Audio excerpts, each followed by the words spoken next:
जय श्रीराम मित्रांनो। तर सकाळी सकाळी आपली चिल्लर ओढत होती म्हणून त्यांना आपण सोडून घेतलं। काल रात्री आपण जे 2 लॅब्राडॉगचे पिल्लं सेल केले होते ते आपण नाशिकच्या गाडीमध्ये द्यायला गेलो। ते सुखरूप पोहोचले। त्यानंतर आपण घरी येत होतो, भावानी आपला एकदम गबाळ्यासारखा दिसत होता म्हणून आपण त्याची ग्रूमिंग करून घेतली। ते होताच डॉग फीडिंग करून झाल्यानंतर आपले तुषार भाऊ मालेगावचे मित्र, त्यांना जर्मन शेपर्ड घ्यायचं होतं म्हणून ते आपल्या केनलला व्हिजिट द्यायला आले। त्यांचं काम उरकून कुणाल भाऊ आणि अखिलेश भाऊ आम्ही जर्मन शेपर्डचा लॉट बघायला चाललो। त्यात अखिलेश भाऊ म्हटले की आपण केनलला एक व्हिजिट करून घेऊ। त्यांच्या केनलला आपण धावती भेट घेतली। हे त्यांचे खूप सारे डॉग्स, त्यांनी व्हेंटिलेशनची एक उत्तम सोय केलेली आहे। समोरच्या घरी जायचा रस्ता, त्यांचं घर भेटत नव्हतं, शेवटी आपल्याला त्यांचं घर भेटलेलं आहे। तर हे बघू शकता तुम्ही, जर्मन शेपर्डचे पिल्लं आहे।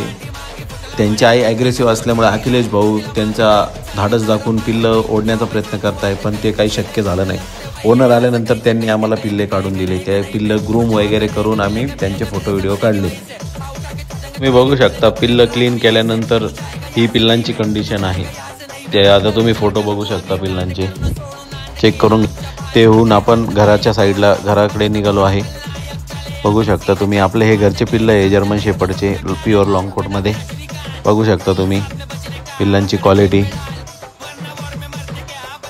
पण आपले डॉग फिरण्यासाठी सोडून घेतले आहे। आपण 2 डॉग हे शेतामध्ये पाठवतो, ते शेतामध्ये जाऊन त्यांची घाण वगैरे करून येतात।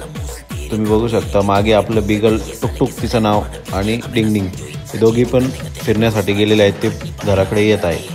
ते झाल्यानंतर हे बघू शकता तुम्ही, आपले काळ्या आणि बंटीचे पिल्लं पपी सेलसाठी आहेत। रेअर कलरचे पॉमेरियनचे झेड ब्लॅक कलरची पिल्लं आहे। याच्यासाठी तुम्ही मला कॉन्टॅक्ट करू शकता किंवा मेसेज करू शकता, बायोमध्ये माझा नंबर दिलेला आहे। तर आपली रात्रीची फिडिंग चेक करू शकता तुम्ही। आता फिडिंग टाईम झालेला आहे डॉगचा, त्यामुळे आपण ते गार होण्यासाठी काढून घेतो आहे। भात वगैरे, चिकन वगैरे सगळं आपण मिक्स करून कॅल्शियम वगैरे टाकून आपण डॉग फिडिंग करतो।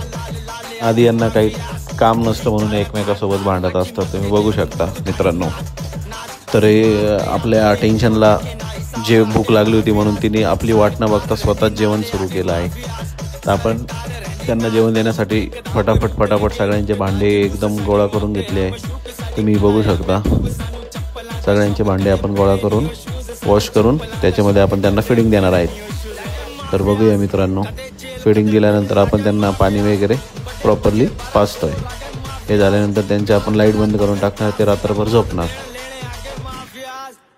तर आपण जे पिल्लं शिरसगाववरून आणले होते जर्मन शेपर्डचे 3 पिल्लं, ते आपण सेल केलेले आहे मुंबईसाठी। त्यांना प्रॉपरली पॅक करून आपण आपल्या गाडीमध्ये टाकून पार्सलच्या गाडीमध्ये यायला चाललो। तुम्ही बघू शकता आपण प्रॉपरली पॅक करून गाडी